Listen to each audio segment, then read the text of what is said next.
de regreso a las 9 de la mañana con 45 minutos en esta parte final del programa. Pues ya le dábamos cuenta de lo que está ocurriendo, de lo que nos estamos enterando sobre la muerte del expresidente Luis Echeverría Álvarez. En la línea telefónica se encuentra el creador del cristalazo, don Rafa Cardona, a quien usted puede escuchar y ver en estas mismas frecuencias de Telefórmula y también de Radio Fórmula en el 103.3 y 970 de AM con Pepe Cárdenas. Rafa, privilegio enorme poder saludarte en este contexto, que nos ayudes a entender del personaje y hablar del personaje de Luis Echeverría Álvarez. Pues muchas gracias, Jaime, mucho gusto en saludarte. Mira, Luis Echeverría es un hombre sobre el cual nunca habrá una sola opinión.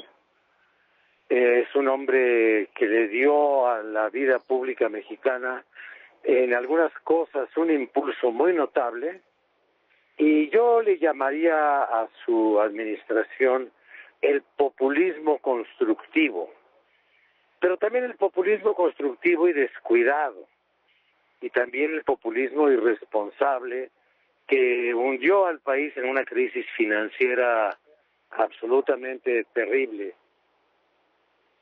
Entonces, Luis Echeverría, por desgracia, fue un hombre cuya imagen quedó secuestrada por los asuntos del año 68, de los cuales él no tuvo la absoluta responsabilidad.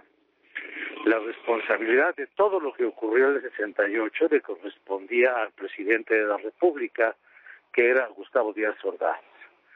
Él, como secretario de Gobernación, en todo caso operó algunas cosas quizás en contra del propio Gustavo Díaz Ordaz, pero las órdenes al ejército las podía únicamente dar el presidente y no las podía dar el secretario de Gobernación.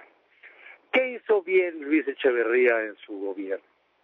Bueno, pues construyó algunas cosas importantes, como por ejemplo la carretera transpeninsular de Baja California, creó el puerto industrial y la siderúrgica de Las Truchas, desarrolló varios fideicomisos importantes para la selva lacandona en algunas materias forestales, creó la Forestal Vicente Guerrero para promover la silvicultura en un estado tan pobre como ese, pero por otra parte mantuvo... ¿Creó el Fonacot del Infonavit, Rafa? El Fonacot del Infonavit, que bueno, que le ha dado vivienda a 10 millones de mexicanos, que se dice muy rápido, ¿no? Entonces, creo que esa es la parte del populismo constructor. Pero, pues, la otra parte, la parte del endeudamiento irresponsable, la parte de esta adhesión brutal hacia las causas perdidas del tercer mundo y toda esta demagogia. Yo tuve la oportunidad de acompañarlo a muchos viajes por el mundo, con líderes extravagantes como el líder de Tanzania, el señor Nyerere, y el señor Senghor en África. Tuvo también muchos problemas en el manejo de la imagen mexicana en el exterior. A él se debió el boicot judío, el boicot del Estado de Israel, cuando tuvo una votación en las Naciones Unidas y México aprobó que el sionismo era una forma del racismo, y entonces la comunidad internacional de los judíos decretó un boicot en contra México y el turismo se paralizó. Y bueno, y así cosas de estas, pero rompió relaciones con la China nacionalista, reconoció a Mao, se entrevistó con Mao. Fue un hombre verdaderamente que era una especie, un vendaval absoluto. Y para los periodistas, pues siempre queda la historia que yo viví en primera persona de la crisis del periódico Excelsior. Algunos lo llaman un golpe contra la libertad de expresión. Yo creo que fue un pleito mal resuelto entre el director del periódico y el presidente de la República, que tenían cuentas personales que arreglar. Y Echeverría las arregló de un manotazo, con lo cual construyó la leyenda de santidad papal de Julio Scherer. Pero ese es un asunto sobre el cual podríamos hablar muchas horas solamente sobre ese tema. Yo creo que Echeverría ayudó a la modificación de un sistema que necesitaba una inyección de vigor, y creo que lo logró en algunas cosas, en otras no. Yo no lo veía hace muchísimo tiempo. La última vez que lo vi fue en su casa, cuando un grupo de diputados encabezados casualmente por el que ahora persigue a Peña Nieto, que es Pablo Gómez, fue a la casa de Echeverría a obligar.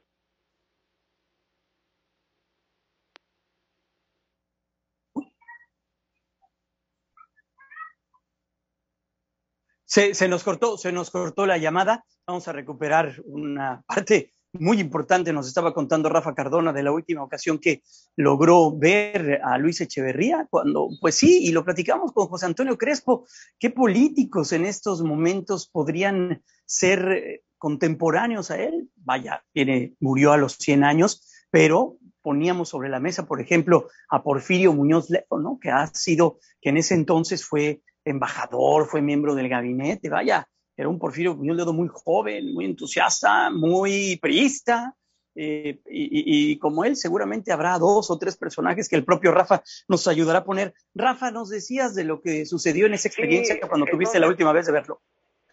Sí, entonces llegó un grupo de diputados, te digo que lo encabezaba a Pablo Gómez, que ahora, fíjate lo que son las cosas, ahora dice que persigue a Peña Nieto.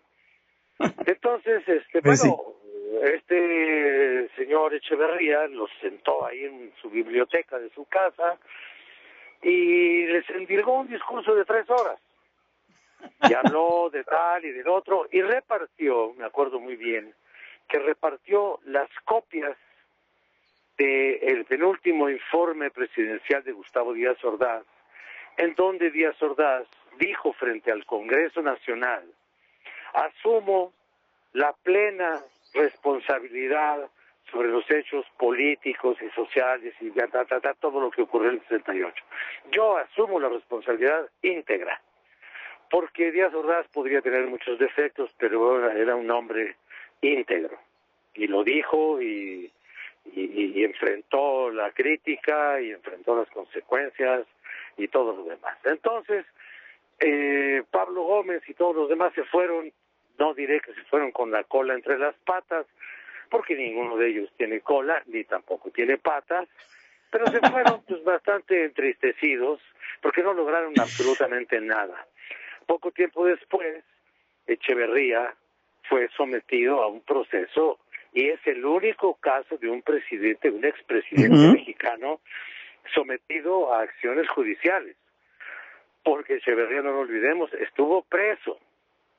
El único que estuvo preso después de la presidencia, así haya sido preso en su casa, pero estuvo ahí en arraigo domiciliario. Sí, jurídicamente tuvo esa condición. Jurídicamente, si el señor salía a la calle, lo podían agarrar y meterlo a un reclusorio.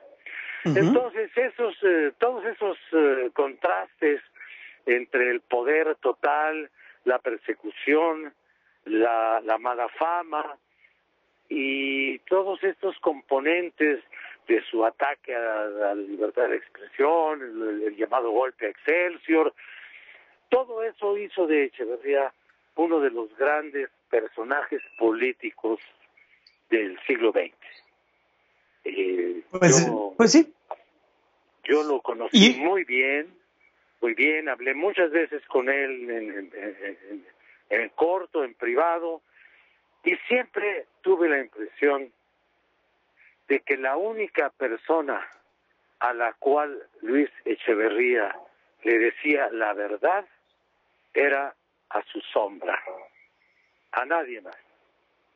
Todo lo enredaba, todo lo disfrazaba, etcétera, etcétera. Y bueno, pues muere a los 100 años, imagínate nada más. O sea, dicen que la vejez es el producto de la buena conciencia.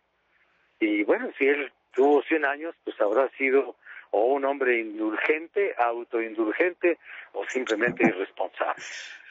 Pues Rafa, te abrazo y siempre es un gozo escucharte y platicar contigo. Cuídate mucho y estaremos al pendiente de la próxima columna del Cristalazo y por supuesto también de tu participación aquí en los micrófonos de Grupo Fórmula. Eres muy generoso regalándonos ese comentario, Rafa. Gracias. Lunes, y cada vez que necesites algo, con mucho gusto estoy para colaborar y para servirte. Gracias, Rafa Cardona. Y su Cristalazo hoy, sabatino. Gracias. Te abrazo. Cuídate mucho, bye. Rafa. Hasta pronto. Gracias, Rafa Cardona.